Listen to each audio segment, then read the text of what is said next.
Good morning students, welcome to Paras education classes, online classes बच्चों।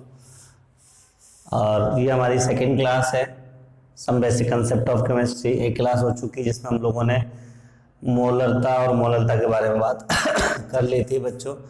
आज हम लोग बात करेंगे नॉर्मलता के बारे में बच्चों।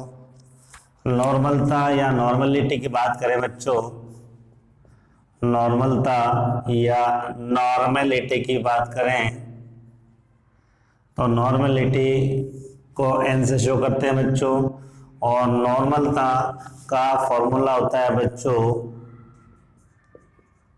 नॉर्मलता होता है विलेय के तुल्यांक भाग, विलेय का तुल्यांक भाग बटे विलयन का आयतन। विलयन का आयतन अगर ये ml में होगा तो 1000 से मल्टीप्लाई करेंगे बच्चों, और लीटर में होगा तो 1000 से मल्टीप्लाई नहीं करेंगे। डेफिनेशन भी कह सकते हैं कि 1 लीटर विलयन में उपस्थित विलेय के ग्राम तुल्यांक को ही हम लोग नॉर्मलता कहते हैं। लेकिन इस फॉर्मूले से ज्यादा अच्छा बच्चों ये है कि आप ये वाला फॉर्मूला जो मोलरता से रिलेटेड है उसको याद कर लें। नॉर्मलता इज इक्वल टू होता है मोलरता इनटू एक्स फैक्टर। मतलब अगर आप मोलरता को एक्स फैक्टर से मल्टीप्लाई कर देते हैं तो नॉर्मलता आपके फाइंड आउट हो जाती है। और एक्स फैक्टर क्या है बच्चों, यहाँ पर एक्स फैक्टर है किसी भी अम्ल की अम्लता।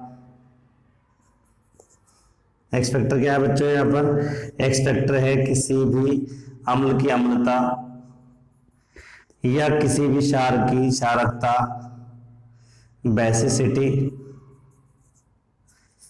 या ये कह सकते हैं बच्चों redox change. Redox change, redox परिवर्तन, रेडॉक्स परिवर्तन, या ये हो गया आपका बच्चों क्षारकता। ये एक्स फैक्टर है।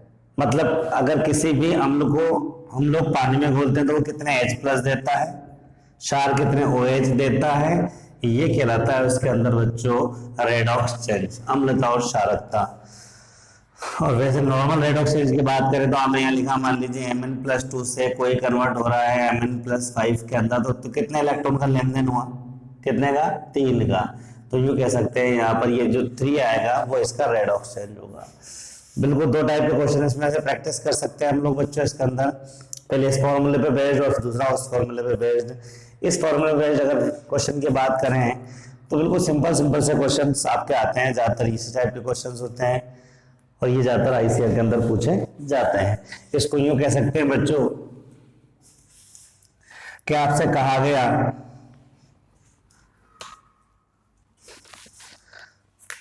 क्वेश्चन 1 में कहा गया बच्चों आपसे 0.1 m HCl है आपके पास में, 0.1 m आपके पास में H2SO4 है बच्चों, 0.1 m ही आपके पास में H3PO3 है जिसको हम लोग बोलते हैं ऑर्थोफॉस्फोरस अम्ल, या इतना ही 0.1 m ही आपके पास में है H3PO4 जिसको बोलते हैं हम लोग बच्चों ऑर्थोफॉस्फोरिक अम्ल। ये कुछ एग्जांपल्स हैं बच्चों। आपको इसकी क्या करना है, इन सबकी क्या करनी है बच्चों, नॉर्मलता कैलकुलेट करनी है। और नॉर्मलता का फॉर्मूला क्या होता है, मोलरता इंटू एक्स फैक्टर। मोलरता इसकी कितनी दी है, 1। इसकी नॉर्मलता की बात करें, मोलरता फॉर्मूला होता है मोलरता into x, molarity into x factor. ये तो होता है बच्चों फॉर्मूला, बिल्कुल। अब हम लोग इसकी बात करें तो नॉर्मलता फॉर HCl अगर हम लोग निकालना चाहें बच्चों तो इसकी कितनी है मोलरता, 0.1 m हो गया बच्चों, इंटू एक्स फैक्टर कितने H देगा पानी में घोलेंगे तो 1, तो मतलब इसकी नॉर्मलता होगी 0.1 m। इसकी बात करें बच्चों तो ये आपकी इसकी नॉर्मलता निकालनी है आपको, तो 0.1 m इंटू एक्स फैक्टर की बात करें, बताओ इसको जल में घोलेंगे कितने H देगा, ये 2, तो आप कहेंगे इंटू 2, तो ये हो जाएगा मेरे पास में 0.2 m। इसकी बात करें ऑर्थोफॉस्फरस एसिड की, क्या कहोगे? n is equal to 0.1 m into 3, क्या आएगा? 0.3 n। परंतु ये सही नहीं है बच्चों, गलत है। ये 3H नहीं देता है। नाम तो इसका ऑर्थोफॉस्फरिक एसिड है, लेकिन 3H नहीं देगा। एक्चुअली अगर इसकी स्ट्रक्चर की बात करें बच्चों, तो ऑर्थोफॉस्फरिक एसिड की जो स्ट्रक्चर होती है वो कुछ ऐसी होती है बच्चों। कितने OH नजर आ रहे हैं? नाम तो एसिड है, कितने OH नजर आ रहे हैं आपको? 2। Very good. तो ऑर्थोफॉस्फरस अम्ल जब इसको जल में घोलते हैं तो 2 OH ये देता है बच्चों। अगर इसकी नॉर्मलता की बात करें तो 0.1 m इंटू 2 लिखा जाएगा। इसकी बात कर रहे हैं तो ये हो जाएगा 0.2 m। समझ में आ गया? ये ऑर्थोफॉस्फरिक एसिड की बात करें बच्चों तो इसकी स्ट्रक्चर कुछ ऐसी होती है। कितने OH हैं? 3, बिल्कुल। तो इसकी नॉर्मलता हो जाएगी आपकी 0.1 m इंटू 3 इजिकल हो जाएगा 0.3 m। तो सीधी सी बात कहें कि अगर मोलरता से नॉर्मलता निकालनी हो तो क्या कर सकते हैं बच्चों? उसकी मोलरता जो गिवन हो वो लिखेंगे, बाकी उसके अंदर एक्स फैक्टर कितने होंगे, मतलब ये है बच्चों वो कितने H या OH रिएक्शन में देगा उसको मल्टीप्लाई कर देते हैं, तो ये उससे उसकी नॉर्मलता निकाली जा सकती है। बात समझ आ गई आपको? कोई दिक्कत? तो एक डायरेक्ट क्वेश्चन हो गए। दूसरा, अगर आपसे पूछें मोलरता नॉर्मल आपको दे रहे हैं तो पहले मोलरता आप कैलकुलेट करें, उसके बाद एक्स फैक्टर से मल्टीप्लाई कर सकते हैं। जैसे फॉर एग्जांपल आपको क्वेश्चन दिया गया इस तरीके से, आपको कहा गया कि 49 ग्राम आपके पास बच्चों H2SO4 है, आपको उसकी नॉर्मलता कैलकुलेट करनी है और विलयन का आयतन जो बच्चों उसने दिया वो दिया 500 ml। क्या करेंगे आप लोग? पहले मोलरता निकाल लेंगे और मोलरता बराबर होता है विलय के मोल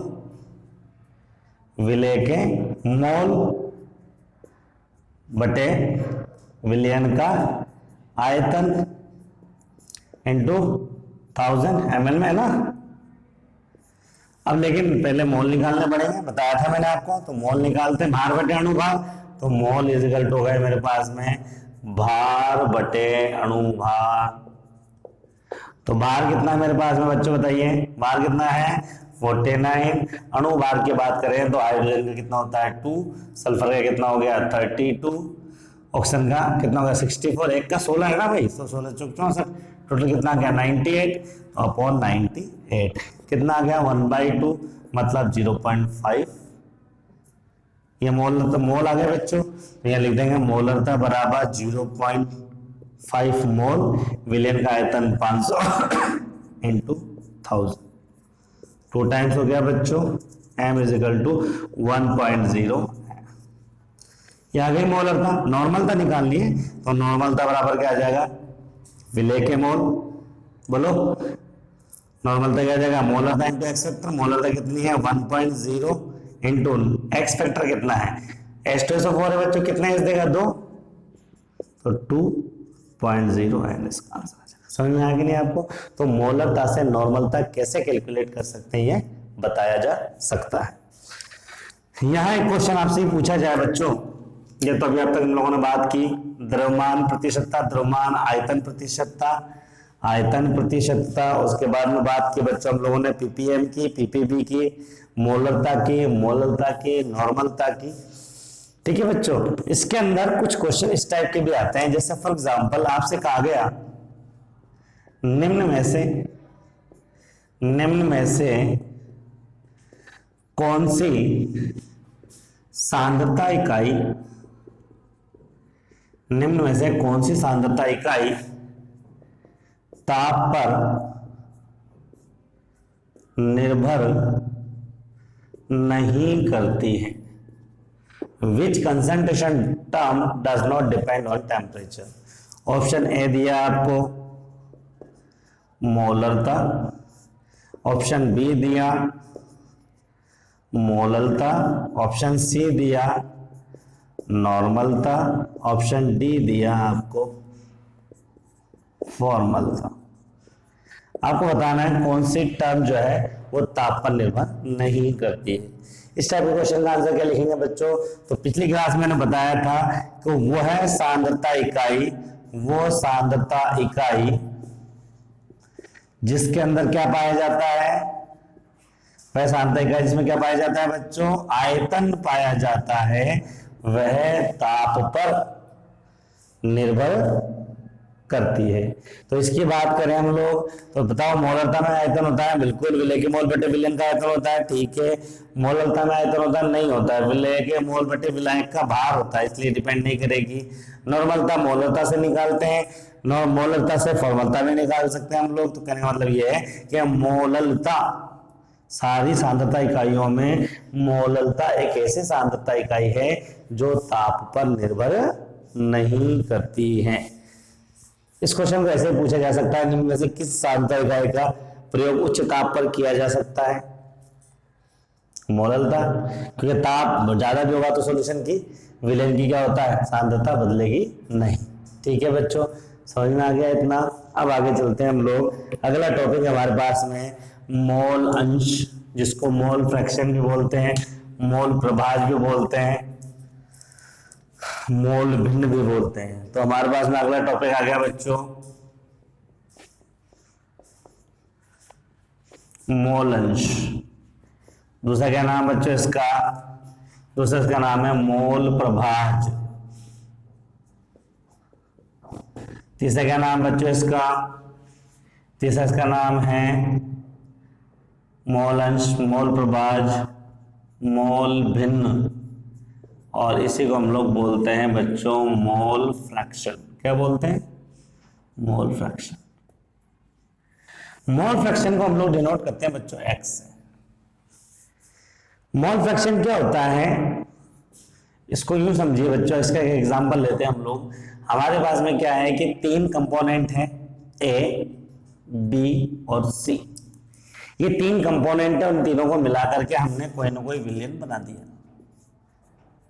यूं कह सकते हैं कि ये ए हमारे पास मान लीजिए जल है, बी हमारे पास में मान लीजिए एथेनॉल है, और सी हमारे पास में मान लीजिए कि ईथर है।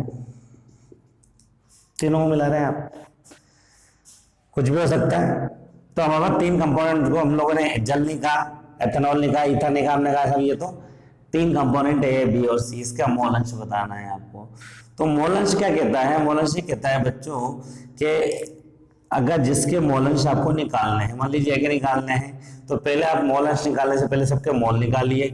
इसके मोल को मैं शो कर रहा हूं Na, ये क्या है? ए के मोल हो जाएंगे बच्चों। फिर मैं इसके मोल निकाल लूंगा, Nb क्या हो जाएगा? ये बी के मोल हो जाएंगे। फिर इसके मोल निकालूंगा तो हो जाएगा Nc, ये सी के मोल हो जाएंगे। तो मोल अंश जब भी निकालते हैं तो तीनों के पहले मोल निकाल लेते हैं। अब मैं इसके मोल अंश निकालना चाहता हूं तो XA इज इक्वल टू आ जाएगा इसके मोल, मतलब A के mole upon total mole, Na plus Nb plus Nc। मुझे B के मोल अंश निकालना है तो XB इज इक्वल टू, अब Nb ऊपर लिख दूंगा, Na plus Nb plus Nc। अब मुझे इसके C के मोल अंश निकालना है तो X इज इक्वल टू मैं लिख दूंगा Nc upon Na plus Nb plus Nc। तो क्या हो गया बच्चों? सिंपल सी बात ये हो गई। मोल अंश क्या चीज है? इसको यूं कह सकते हैं बच्चों कि किसी एक अवयव के मोल तथा उस विलयन में उपस्थित सभी अवयवों के मोलों के योग का अनुपात कहलाता है मोल अंश। इसको एक एग्जाम्पल से समझते हैं। एग्जाम्पल मैंने कहा, मान लीजिए एक बीकर के अंदर, एक बीकर आपने लिया बच्चों, उस बीकर के अंदर क्या किया आपने 36 ग्राम तो लिया जल, ठीक है बच्चों। उसके अलावा आपने 92 ग्राम लिया आपने एथेनॉल, ठीक है बच्चों। उसके अलावा आपने क्या किया, इसके अंदर 40 ग्राम लिया NaOH, सोडियम हाइड्रोक्साइड, एथेनॉल और जल का एक मिश्रण आपने बना लिया। आपसे कहा गया प्रत्येक अवयव के मोल अंश ज्ञात कीजिए। तो आप कहेंगे सर पहले मुझे मोल निकालना पड़ेंगे। बिल्कुल, पहले मैं जल के मोल निकाल दूं तो NH2O भार बटा अनुभारित होता है बच्चों। भार कितना दिया? 36। अणुभार कितना होता है? ऑक्सीजन का 16, हाइड्रोजन का 2, 16 और 2 कितना हो गया, 16 और 2 18 हो गया ना, 18 दूनी 36, कितने मोल आ गए, 2 मोल आ गए। इसके मोल निकालना है तो NC2H5OH, ठीक है बच्चों। इसके बाहर कितना दिया, 92, अणु भार निकालना है। कार्बन का कितना होता है बच्चों, कितना होता है, 24, 1 का 12 होता है ना भाई। हाइड्रोजन 5 और 1 6 हाइड्रोजन। ऑक्सीजन कितना हो गए, 16, कितना हो गया टोटल 46, कितना आ गया 2। उसके अलावा NaOH की बात करें, NaOH इज इक्वल टू 40, भार बटे अणुभार की बात करें, सोडियम का कितना हो गया 23, ऑक्सीजन का कितना हो गया 16, हाइड्रोजन का 1, कितना आ गया 1। तो इसके मोल कितना आ गए जल के 2, एथेनॉल कितना आ गए 2, और NaOH के कितना आ गए 2। तीनों के मोल निकाल लिए। अब इसके मोलंश निकाल देंगे, बहुत आसान है, ठीक है। मोलंश निकालने कैसे निकालोगे, मोलंश निकालोगे कि X H2O/2, जिसके मोलंश निकालने उसके मोल बटे टोटल मोल। टोटल मोल मतलब जल के मोल, एथेनॉल के मोल और NaOH के मोल। टोटल 2/5 हो गया बच्चों, 0.4 आ गया। क्यों, सही है। अब हम लोग निकाल रहे हैं बच्चों किसके, एथेनॉल के मोलंश निकालेंगे। तो C2H5OH सेम ही तो है, 2/5 ही हो जाएगा, 0.4, क्योंकि ये भी तो 2 ही है अपना। इसकी बात कर रहे हैं, किसकी, NaOH की बात करेंगे बच्चों, तो आ जाएगा 1/5 आ जाएगा, 0.2 आ जाएगा। तो हमारे पास में टोटल इसके मोल अंश आ गए 0.4, इसके आ गए 0.4, इसके आ गए 0.2। तो जो मोल अंश की डेफिनेशन सिंपल सी हो गई कि मोल अंश से अर्थ ये हुआ कि किसी अवयव के मोल बटे उस विलयन में उपस्थित सभी अवयवों के मोलों के योग का अनुपात कहलाता है मोल अंश। एक बहुत इंपॉर्टेंट बात बच्चों जो इसमें याद रखनी है वो ये है कि सभी अवयव, जितने भी अवयव होते हैं, उन सबके मोल अंशों का योग हमेशा 1 आता है। कितना आता है बच्चों, 1 आता है। अगर आप इसको भी टोटल करोगे तो बनाएगा, देखो 4 कितना हो गया 8 और 2 10, 1.0 हो गया क्या। तो सभी अवयव के मोल अंशों का कितना होता है, 1 होता है बच्चों। इसको यूं समझ लीजिए या नोट करके लिख लेंगे। लिखिए, बोल रहा हूं मैं, किसी विलयन में उपस्थित सभी अवयवों के, किसी नोट में लिखेंगे, किसी विलयन में उपस्थित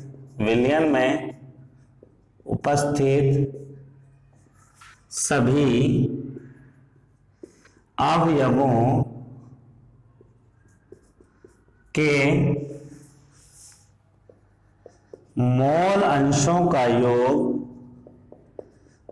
अंशों का योग सदैव इकाई होता है।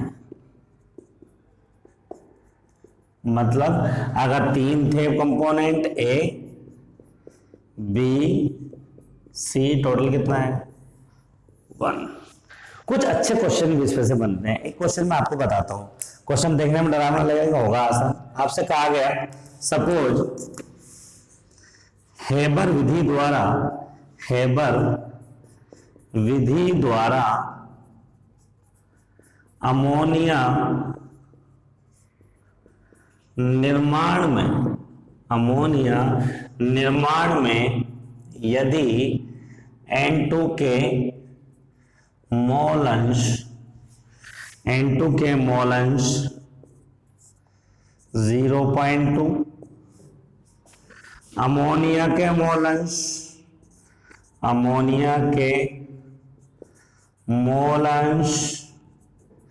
0.4 या 0.5 हैं, तो H2 के मोल अंश निकालने हैं आपको। H2 के मोल अंश आपको निकालने हैं, मोल अंश फाइंड आउट करने हैं। रिएक्शन मालूम है आपको सबको, रिएक्शन होती है N2 + 3H2 = 2NH3। 3 कंपोनेंट हो गया, नाइट्रोजन, हाइड्रोजन और अमोनिया। सॉल्यूशन की बात करें तो यह हो गया XN2 + XH2 + XNH3 = 1 होना चाहिए, यस और नो। तो N2 कितना दिया है मेरे पास में, ये रहा 0.2, XH2 मुझे निकालना है प्लस ये मेरे को दिया है 0.5 इजिकल टू 1, तो 5 और 2 7 हो गया ना 0.7, उधर ट्रांसफर कर देंगे तो x h2 इजिकल टू आ जाएगा 1 माइनस 0.7 कितना आ गया 0.3। तो किसी भी विलयन में अगर सबके अलग अलग मोल अंश दे रखे हों और किसी एक अगर को मोल अंश निकालें तो उनको जोड़ के एक से माइनस 1 में से माइनस कर देते हैं तो मोल अंश आ जाता है। बात समझ आ गई क्या? बोलिए। तो मोल अंश क्लियर हो गया। मोल अंश के बाद में अगला टॉपिक लिखिए बच्चों, अगली हेडिंग लिखेंगे हम लोग मूलानुपाती सूत्र। हेडिंग लिखिए मूलानुपाती सूत्र, मोल इंफेरिकल फॉर्मूला, मूलानुपाती सूत्र इंफेरिकल फॉर्मूला।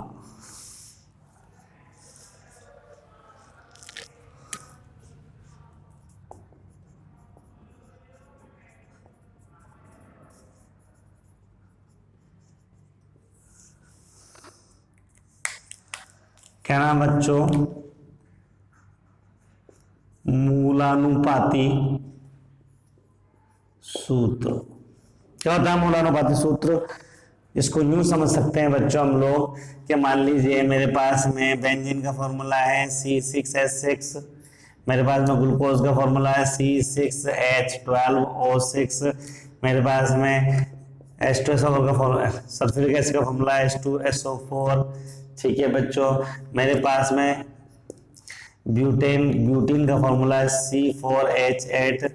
अगर मैं मान लीजिए इसको सिंपल रेशियो में सरल अनुपात में करूं तो 6 वन से 6 के बारे से कट गया CH आ जाएगा, 6 वन 6 6 12, 6 वन 6 CH2O हो जाएगा बच्चों। इसको 2 से डिवाइड कर दिया तो 2 वन 2 मतलब H, इसको काट दिया तो S 0.5, इसको काट दिया O2, इसको काट दिया 4 कम 4 4 दूनी 8 तो CH2 हो गया बच्चों। तो यूं कह सकते हैं किसी भी यौगिक का या किसी भी यौगिक अणुसूत्र का सरल अनुपात कहलाता है उसका मूलानुपाती सूत्र या इंपेरिकल फॉर्मूला। समझ में आ गया आपको? बिल्कुल आसान। अगर मैं आपसे पूछूं बच्चों बताओ C2H2 एसिटिलीन है, इसका इंपेरिकल फॉर्मूला क्या होगा? क्या हो जाएगा? CH। सिंपल। मैंने कहा आपसे C3H6 है, इंपेरिकल फॉर्मूला क्या हो जाएगा? CH2। लेकिन मान लीजिए बच्चों मैंने कहा आपसे एक है C6H6, एक है C4H4, एक है C2H2, एक है C3H3 और मैंने कहा आपसे इन सबका इंपेरिकल फॉर्मूला बताओ। आप कहोगे सर CH, इसका भी क्या हो जाएगा CH, इसका भी क्या हो जाएगा CH, इसका भी क्या हो जाएगा CH। मतलब अणुसूत्र तो अलग अलग हो सकते हैं इंपेरिकल फॉर्मूला तो सेम, लेकिन अगर मान लो रिवर्स क्वेश्चन पूछ लेता मैं आपसे कि किसी यौगिक का मूलानुपाती सूत्र CH है तो बताओ इंपेरिकल फॉर्मूला कौन सा होगा? और इसका ऑप्शन लिख देता मैं C6H6, बी लिख देता C4H4, सी लिख देता C3H3 और डी लिख देता मैं यहाँ पर C2H2। अब बताइए क्वेश्चन क्या सुन लें। क्वेश्चन ये है कि किसी यौगिक का अणुसूत्र सॉरी मूलानुपाती सूत्र CH है तो उसका अणुसूत्र कौन सा होगा? आपको सर सारे हो सकते हैं, एक बताना आंसर। तो यूं कह सकते हैं कि अणुसूत्र से मूलानुपाती सूत्र निकाल सकते हैं आसानी से, लेकिन अगर हम लोग मूलानुपाती सूत्र से अणुसूत्र निकालना चाहें तो इसमें कुछ ना कुछ चीज वैल्यू और गिवन होना चाहिए। तो क्वेश्चन कुछ इस तरीके से आएगा बच्चों, अगर आपसे कहा जाए कि एक यौगिक का मूलानुपाती सूत्र CH है जिसका अणुभार, जिस उस यौगिक का अणुभार है 39 ग्राम। क्या है बच्चों? 39 ग्राम। मतलब 39 ग्राम का कोई यौगिक है जिसका मूलानुपाती सूत्र क्या है बच्चों? CH है। आपसे पूछा जा रहा है इसका अणुसूत्र क्या होगा, ये क्वेश्चन है बच्चों। तो आपको कहा गया कि सब मूलानुपाती सूत्र CH मतलब इसका कार्बन का कितना हो गया 12, हाइड्रोजन कितना हो गया 1, कितना हो गया टोटल 13 हो गया क्या? तो इसका अणुसूत्र कितना आ गया, अणुभार कितना आ गया 13। और यौगिक का अणुभार कितना है? यौगिक का अणुभार कितना है भैया? यौगिक का अणुभार उसने दिया, यौगिक का अणुभार उसने दिया 39 और हमारे पास में CH का कितना आया 13, 13 3 39, 3 से मल्टीप्लाई कर दिया C3H3 is the right answer.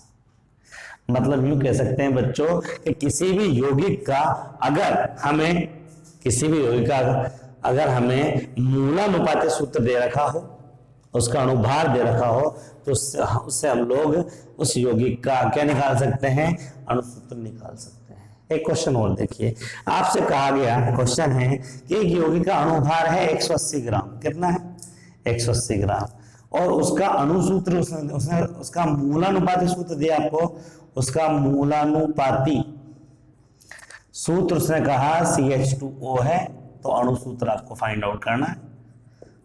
Question सुन लीजिए, क्वेश्चन है यदि एक यौगिक का मूलानुपाती सूत्र CH2O है, अणुभार उसका 180 ग्राम है, तो बताइए उस यौगिक का सूत्र क्या होगा, उसका नाम क्या होगा। ये क्वेश्चन पूछा गया है आपसे।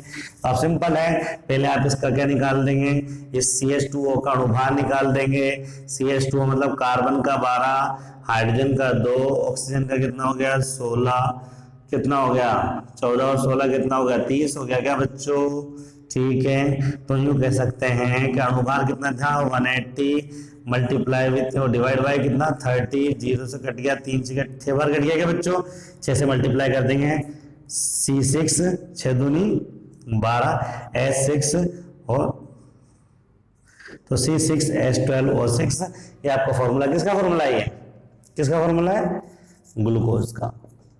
और किसका भी हो सकता है क्या, यस फ्रक्टोज का। तो ये यौगिक या तो आपका ग्लूकोज हो सकता है या फ्रक्टोज हो सकता है।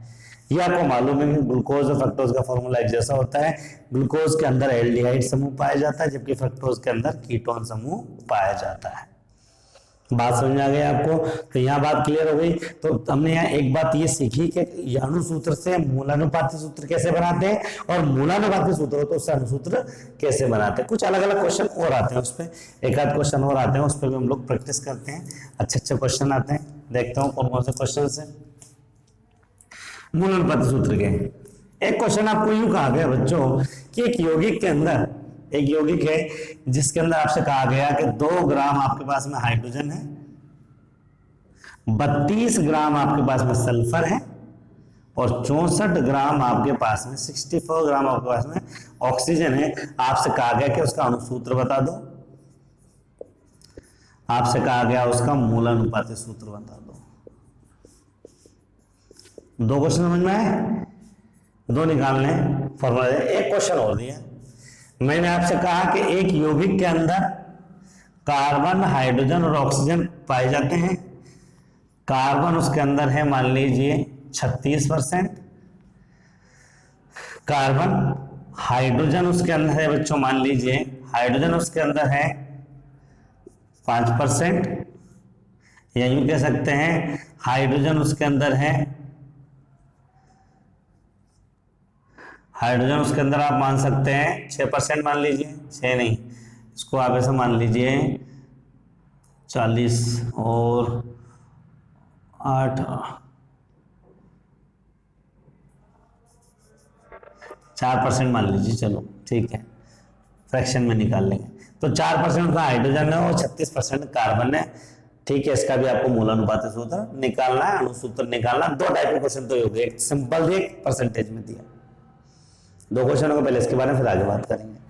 तो इसकी बात कर रहे हैं, तो पहले इसका अणुसूत्र निकालना है। तो देखो हाइड्रोजन का क्या करेंगे बच्चों, भार कितना दिया 2, अणुभार कितना होता है 1, लगा दिया, भार कितना आ गया 2 ही आ गया। इसकी बात कर रहे हैं, सल्फर का भार कितना दिया 32, अणुभार कितना होता है इसका 32 ही होता है, कितना आ गया 1 आ गया। ऑक्सीजन की बात करें, भार कितना दिया 64, अणुभार कितना दिया, अणुभार कितना होता है, अणुभार कितना है 64, ठीक है, भार कितना दिया 64, अणुभार कितना होता है ऑक्सीजन का 16, 16 चौक 64। तो फॉर्मूला आ गया मेरे पास में H2SO4, ये क्या आ गया इसका अणुसूत्र। मूलानुपात सूत्र आप निकाल सकते हैं। मूलानुपात सूत्र निकालने का तरीका कोई भी एक डिजिट से काट दीजिए। 2 से अगर हम लोग काटते हैं इसको तो 2 1 जा 2, ठीक है। इसको काटेंगे 1 है यहाँ पर, कुछ भी नहीं मतलब 1 है, 2 से काटेंगे 0.5 और यहाँ काट देंगे 2 दूनी 4। ये इसका क्या हो जाएगा आपका मूलानुपाती सूत्र। इसको 4 से भी काट सकते हैं आप, कोई दिक्कत नहीं, आप 2 से काट लो 4 से काट लो, बात एक ही है, ठीक है। अब उस वाले क्वेश्चन की बात कर रहे हैं, तो इस वाले क्वेश्चन के अंदर क्या करेंगे, कार्बन का दिया आपको, हाइड्रोजन का दिया, ऑक्सीजन का नहीं दिया है। पहले तो ऑक्सीजन का परसेंटेज निकाल लेंगे। टोटल 100% तो आपको मालूम है, तो 36 हो जाए 40 हो गए, मतलब रिमेनिंग कितना बच गया? 60% आपका ये बच गया ऑक्सीजन। बचा कि नहीं बचा? बस उसके बाद में कुछ नहीं करना, सबके मोल निकाल लीजिए। कार्बन के मोल निकाल लेंगे, बाहर कितना दिया? 36, अणुभार कितना होता है? 12, 12 3 36। हाइड्रोजन की बात कर रहे हैं, बाहर कितना दिया? 4, अणुभार कितना होता है? 1। इसकी बात करें ऑक्सीजन की, बाहर कितना दिया? 60, अणुभार कितना होता है? 16। भाग लगा देंगे, 16 3 48, 3 पॉइंट, और कितना बच गया? 12, 16 पंजे 20, 16 की 96, 16 7 112, 3.7 समथिंग आ गया इसका आपका। तो आपका अणुभार इसका आ गया, अणुसूत्र आ गया C3H4O3.7। क्या करेंगे? 3 से काट लेंगे, क्या आ जाएगा इसका? इसका आ जाएगा आपका मूल अनुपाती सूत्र।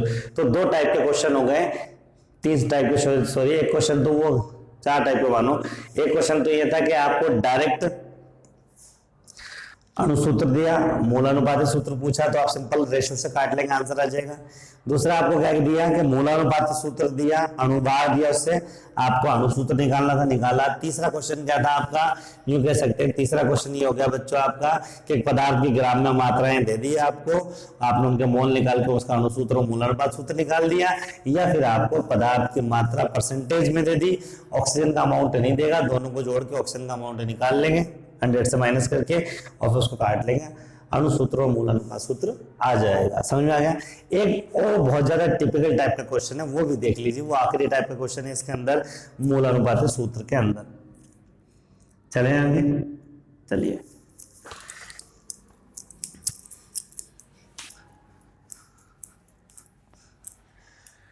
क्वेश्चन गौर से सुनेंगे बच्चों। क्वेश्चन है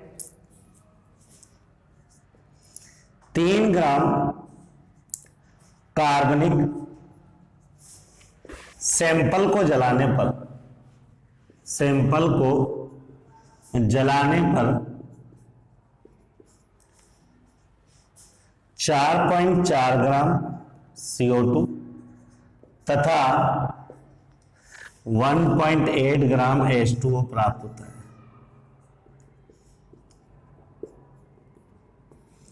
दोबारा सुन लें, कार्बनिक सैंपल है 3 ग्राम का, उसको जलाने पर 4.4 ग्राम CO2 मिला आपको, 1.8 ग्राम H2O मिला। आपसे कहा गया